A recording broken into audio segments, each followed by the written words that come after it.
Hello and welcome to Django DRF Query Fundamentals course. My name is Xander. Now this tutorial is part of a whole course playlist available for free on YouTube. If you do like this course and you want to delve deeper, the full course is available for purchase at Udemy. Again, find all the resources and links in this video's description. Do remember to subscribe to the channel for weekly promotions, discounts, and of course Udemy course giveaways. We have already seen an example of using save to create a new record. We can also use save to update existing records. So let's take a look at an example of that. Assuming that you are familiar with the previous tutorials, let's take a look at some of the changes we've made. We've copied it and pasted down the previous example. So we still utilize the extend schema so that we can interact with our endpoint in our docs, in our API docs. And this time we're using the update method within our view set to create an endpoint for updating data. Right, so here you can see that I passed in an extra parameter, the primary key.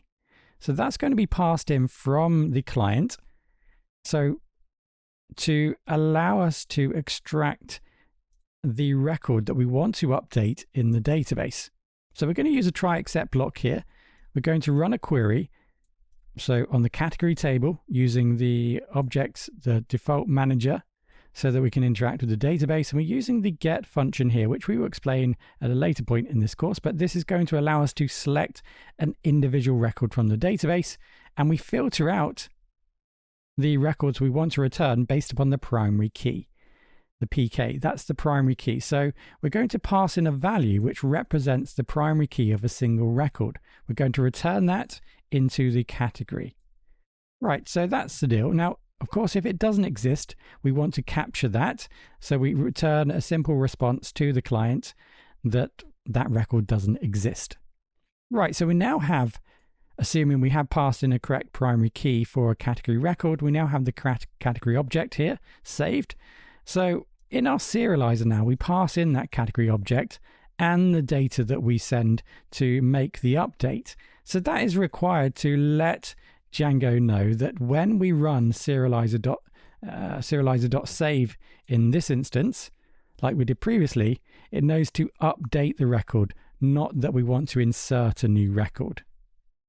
Right, so if we go to the front end, if you haven't, make sure that you start your Docker containers.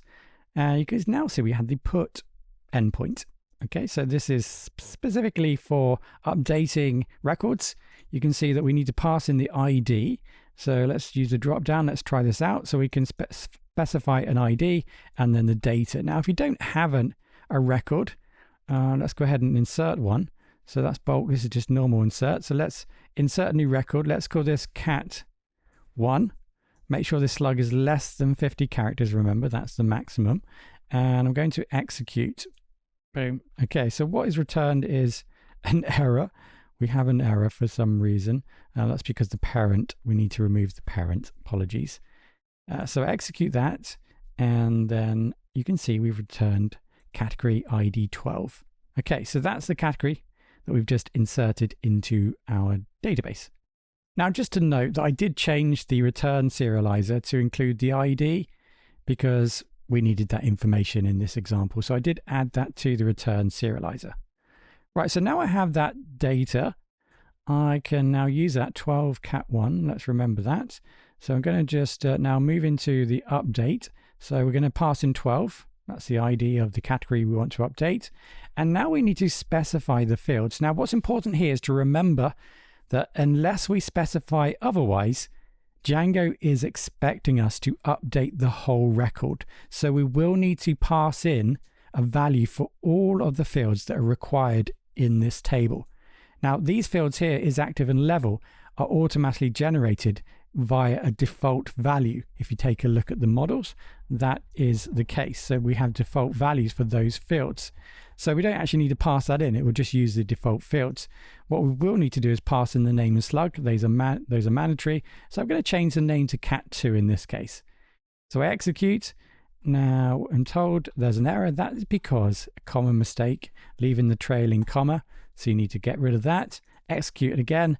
And this time it is updated. We now have the same record but with the updated name. We may have also inadvertently changed the slug, which we wouldn't necessarily want to do in this case, but this is just to highlight the point, the fact that if you just use save on its own, it will try to update the whole record. And there we have it. So that was a simple example of updating an existing record with save. Let's take a look at an example of using save in the next tutorial where we can update partial elements of a record.